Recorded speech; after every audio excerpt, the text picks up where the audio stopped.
Hello, I'm back once again with another wrestling related video, and today I'm going to talk about AEW. It has been 6 years since the first actual AEW show, Double or Nothing 2019, and last night was this year's Double or Nothing, and it was a really good show. Definitely highlighted by two matches, maybe three matches, but yeah, it's crazy. AEW, no matter what you think of it, it has made wrestling a lot more interesting. And unfortunately, it has brought out some of the worst, like, hive minded grifter people on the internet.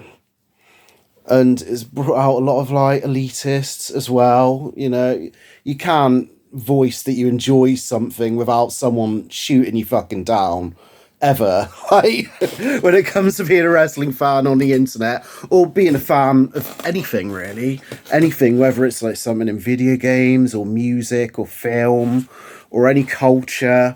I wonder if it's like that in the art world as well, or in literature. It could possibly be. But you'd like to think in those more intellectual realms that might not happen.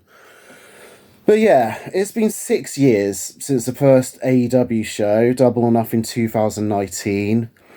And looking at that card, it's crazy, like, what it's like now. Because, that if that happened now, some of those matches might seem like throwaway or mid. AEW has really pushed the bar with pay-per-view wrestling in this time. And it's not like hyperbole to say that they're possibly some of the best pay-per-views from American wrestling that you've ever seen. If you're into that kind of thing, there might be. I understand people are like stuck in their ways or whatever, or their interests, and think it's not for them, and that's fair enough too.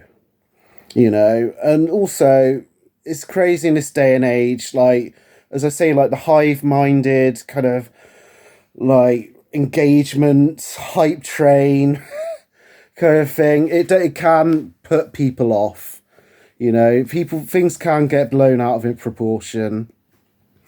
But for me personally, AEW has made wrestling a lot more interesting, and I enjoy it, and I've watched it every week. Never missed a Dynamite, never missed a Collision, never missed a Rampage. And a lot of those Rampages were quite throwaway, but something nice to watch on Saturday morning with breakfast with the girlfriend. Very, very cool, And God, there was CM Punk's debut on that second Rampage. That was something we never thought we would see. Oh, I mean, we probably because we know, if we've been watching wrestling for a long time, that literally anything can happen and anyone can be brought back, and you just don't. But it's still going to surprise you, isn't it?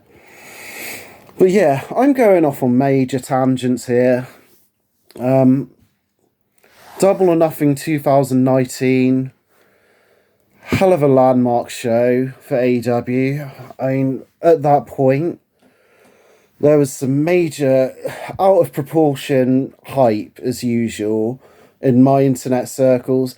People saying that AEW is the best company ever when they have yet to do a show, and they're just selling t-shirts, and you just knew about like 10 roster members.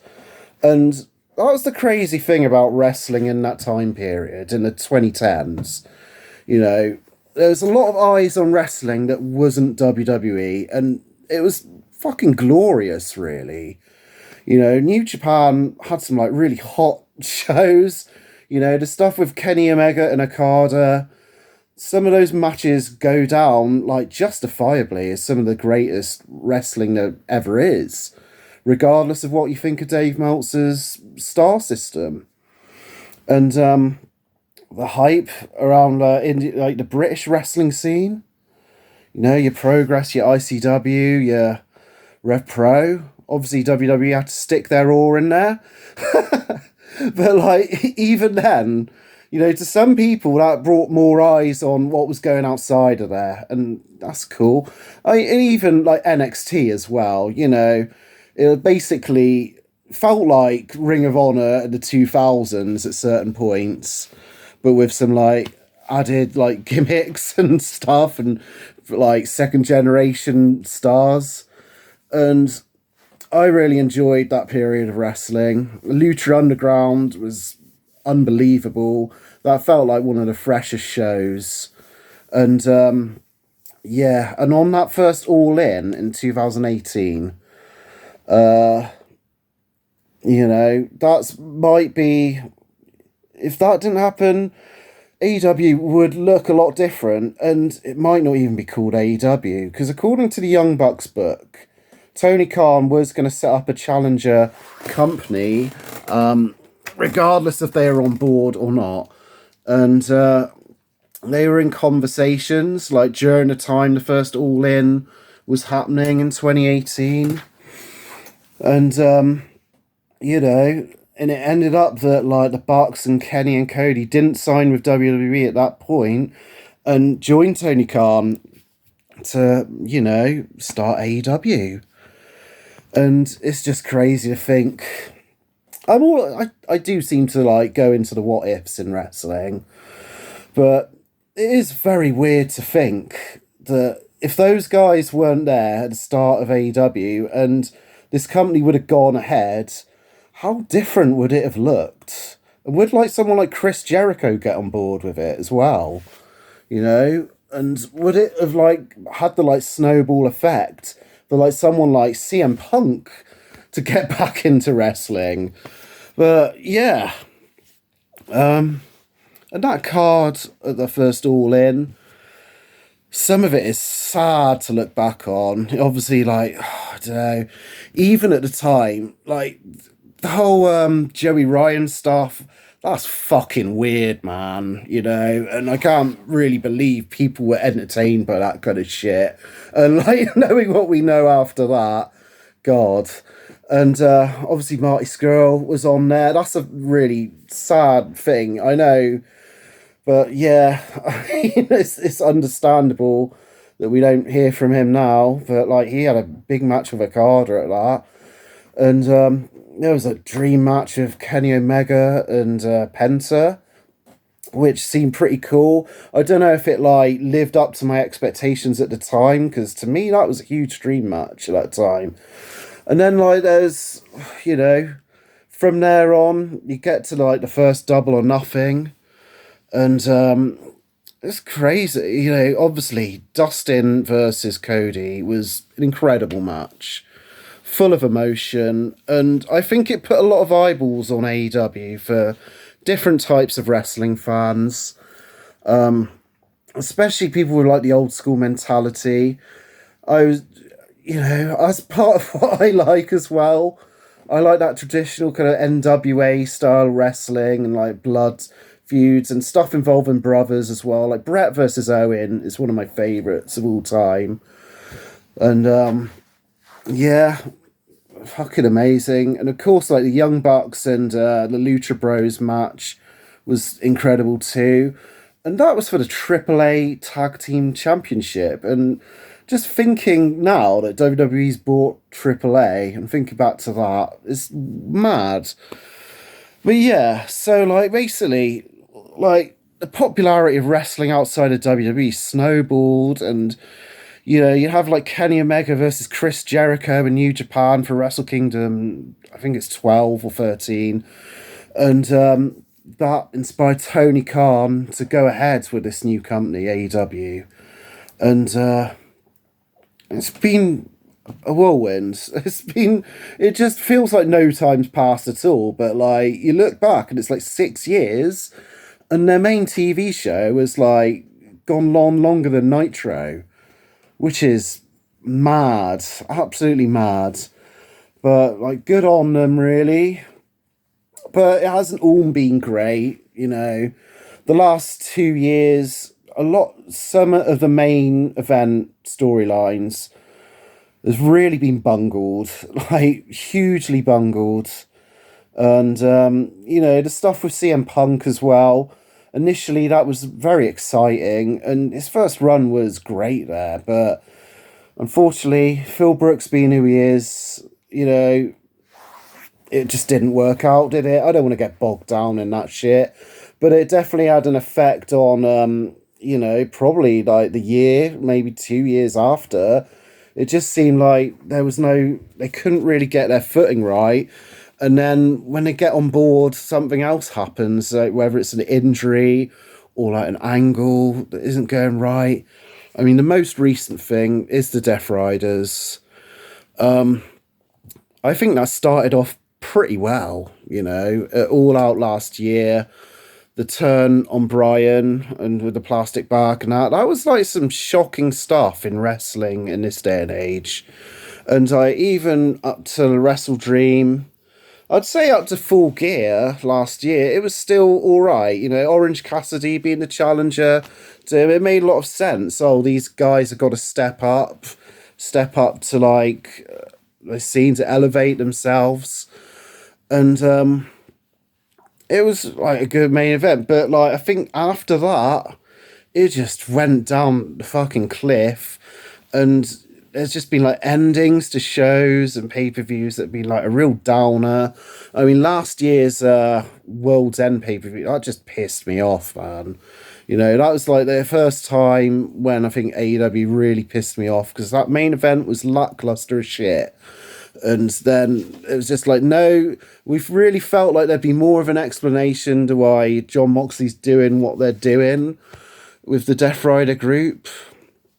But like all it really was is like trying to elevate the new stars and like have people come after them with effect, like iron sharpening iron kind of thing. In the kayfabe idea of the Death Riders, but the execution of it isn't great. And then you add in the stuff with like the Young Bucks like costing Swerve at Wrestle Dynasty. And then, like, Cope being in the main event of this. And you got to think that, Cope, like, Adam Copeland, Edge, comes to AEW. And, of course, he's going to be used in a main event at some point. Like, there's no getting around that. I mean, he's viewed as a big star. But in reality, to this audience, it's just better having him in the mid-card. And, like... for a bit of nostalgia as well, I guess. Like, it's just not the same, is it? But yeah. So now we're like up to Double or Nothing now.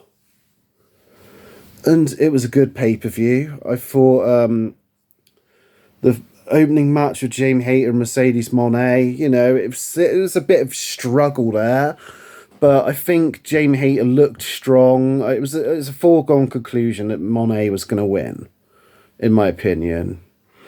But I think it's important for Hayter to look strong.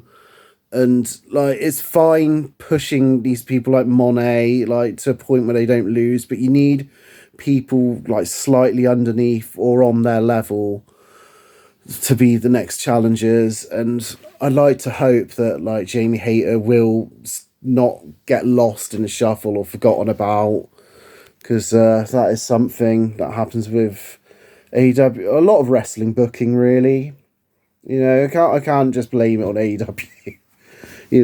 But they have got a huge roster. And the Anarchy in the Arena match was absolutely insane. It's hilarious as well, and it's just like felt like one of the most feel-good matches I've seen, basically. And and then the main event, Hangman and Ospreay. It's not the result I had in my head or the route I thought they were going to go to. I thought it would be an easy path. Ospreay wins this, beats Moxley at All In, their biggest show in America, and then comes back to the UK and Forbidden Door as the champion, and face someone there, maybe like a Gabe Kidd or someone like that. I mean, like Zack Sabre Jr. would be cool, but you know, I've seen that live already. It was great as it is, but you know, and yeah, it was good. The Hangman won, and we just don't really know how this is going to go, because you don't want a big downer end to like their biggest pay-per-view in America.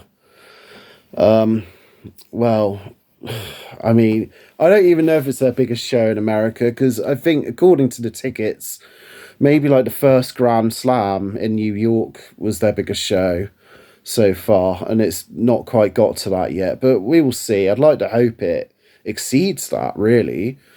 But I mean, could Hangman get the win there? Would like, is it a dead cert that he drops it at Osprey? I'm not sure. I'm not sure, but it was a very good match, and I feel like I've been rambling on a fair bit, lots of tangents. But I'm excited to see where AEW goes. I think it's on an upswing at the moment, and it's struggled a bit since, clearly from like 2023, but like really probably from like 2022. It's not quite felt the same. I know it has its moments, but when you like look back at the cards and stuff, and, like compare them from now until even till like back then in 2019, I think like we were like blown away by it in 2019 and early 2020, but those same cards happening now might not stand the test of time happening now. Yeah, I'm very intrigued to see how it goes. I'm glad AEW exists.